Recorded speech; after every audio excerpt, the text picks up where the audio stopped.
natin ito sa pag-uulat ni Binibining Julia. Binibining Julia, kamusta riyan sa Manila? Tungat narito ako ngayon sa tanyag na kainan dito sa Maynila dahil sa hotdog sandwich na nag-uumapaw sa kung ano-ano. Sa mga kabataan dyan, ba, anong ulam?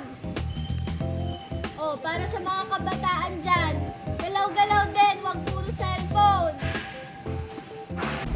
Dito siya pinipilahan marahil sa halagang 50 lamang ay mayroon ka ng hotdog sandwich na nag-uumapaw. Pakinggan naman natin ang komento ng mga mamimili rito. Tingnan naman natin ang mga opinyon ng mga mamimili. Maganda naman ang kasipagan na ipinapakita niya. Ngunit sa aking palagay, mas ikabubuti ng kanyang buhay kung siya'y mag-aaral, imbis na magtrabaho sa murang edad. Kamusta naman ang mga paninda rito? Maganda dito dahil mura na, masarap pa. Grabe, bilib ako sa batang to Imbis na humilata lang siya sa bahay, kumakayod siya para kumita ng pera. Salamat! Balik na sa'yo, Binibining Julia. Halina ho kayo at pumunta dito sa Maynila upang tikman ang paninda ko sa halagang 50 lamang. Salamat po.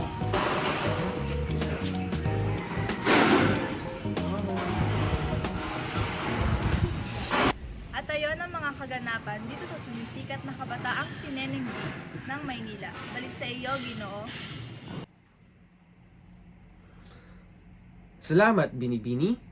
Ayos din pala itong si Neneng B sapagkat sa mura niyang edad na ito ay nakakita na siya ng pera at nakakapagbanat na din ng buto.